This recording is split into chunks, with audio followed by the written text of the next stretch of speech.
वरुण चौधरी जी छत्तीसगढ़ के दौरे पर हैं। पूरे देश में हमारे एनएसवाई के साथियों पर झूठे मुकदमे दर्ज हो रहे हैं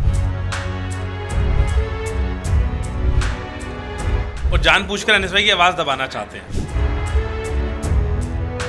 तमाम बीजेपी के नेताओं से सवाल करेंगे कि आप छात्र मुद्दों पर बात करो, छत्तीसगढ़ की जनता को गुमराह करने का काम मत करो। एनएसयूआई के राष्ट्रीय अध्यक्ष वरुण चौधरी जी छत्तीसगढ़ के दौरे पर हैं और आज वो एचएम हाउस का घेराव करने निकले हुए हैं। उनका कहना है कि एनएसयूआई के पदाधिकारियों के खिलाफ भ्रष्टाचार, घोटाले और खामियों को उजागर करने पर एफआईआर दर्ज किया जा रहा है। तो क्या उनकी प्लानिंग है और आने वाले दिनों में एनएसयूआई सरकार की खामियों को लेकर किस तरह से प्रदर्शन करने वाले इन तमाम मुद्दों को लेकर चर्चा करेंगे।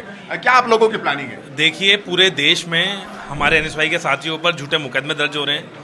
आरएसएस ने पूरे देश में नफरत फैला दी है। आज मैं जब एयरपोर्ट से आया तो समझ आ गई, छत्तीसगढ़ के मुख्यमंत्री ने एक छोटी सी फोटो लगा रखी थी किसी बड़े बाबा की।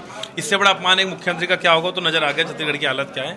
और एनएसवाई के लोग डरने वाले नहीं हैं। सबसे ज़्यादा मुकदमे छत्तीसगढ़ में इसलिए कर रहे हैं, बार बार हमारे छात्र यहाँ पे नशे के विरुद्ध लड़ रहे हैं।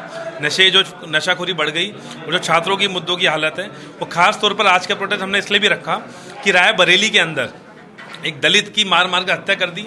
वो दलित अपने मुंह से आवाज़ पुकार रहा था कि राहुल गांधी जी का नाम ले रहा था। हम राहुल गांधी जी के शेर हैं। आज हम आरएसएस का भी विरोध करें, बीजेपी का भी, कि आपकी जो बहुजन विरोधी सोच है, और बहुजन विरोधी सोच क्यों है, वो तो छत्तीसगढ़ में उजागर हो गया। आप देखेंगे लखमा जी, देवेंद्र यादव जी, भूपेश बघेल साहब का खुद के बेटे, बार बार बघेल साहब पे रेड हो रही है कि तमाम हमारे उन नेताओं को परेशान किया जा रहा है जो बहुजन समाज से आते हैं। तो ये आरएसएस विरोधी बहुजन विरोधी सोच है, ये उजागर हो गई।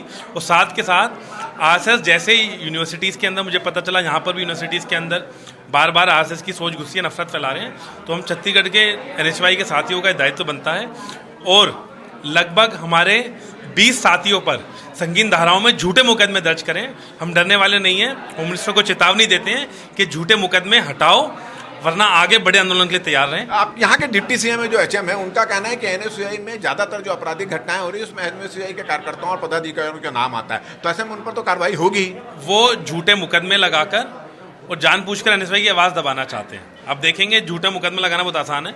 एचएम साहब, आप फ्री एंड फेयर इन्वेस्टिगेशन तो करा के देखिए, पता लगेगा सब लोग निर्दोष हैं, छात्र हैं। प्रदेश कार्यकारिणी की बैठक हुई है, क्या प्लान तय हुआ है आने वाले दिन? प्लान तय हुआ है कि आने वाले में 1 महीने का मुझे प्रदेश के लोगों ने वादा करा है कि तमाम बीजेपी के नेताओं से सवाल करेंगे कि आप छात्र मुद्दों पर बात करो, छत्तीसगढ़ की जनता को गुमराह करने का काम मत करो, नशाखोरी पर रोक लगाओ और झूठे मुकदमे करने बंद करो। खास तौर पर जो आरएसएस की बहुजन विरोधी सोच है, उसको हम मारेंगे और छत्तीसगढ़ के अंदर मोहब्बत की बात करेंगे। तो ये थे वरुण चौधरी जी। उनका कहना है कि यहाँ पर जानबूझकर एनएसयूआई के कार्यकर्ताओं के पर एफआईआर दर्ज किया जा रहा है और एनएसयूआई के कार्यकर्ता इससे शांत होने वाले नहीं है। उन्होंने ये भी आरोप लगाया कि भारतीय जनता पार्टी आरएसएस की बहुजन विरोधी नीति पर काम कर रही है और इसको लेकर लगातार भारतीय जनता पार्टी के मंत्री विधायकों से सवाल किया जाएगा और एनएसयूआई के जो कार्यकर्ताओं पर एफआईआर दर्ज की जा रही है, पुलिस के द्वारा उनको दबाने की कोशिश की जा रही है, उससे वो डरेंगे नहीं, सवाल वो करते रहेंगे। कैमरामैन धर्म के साथ राजेश मिश्रा, IBC 24 रायपुर।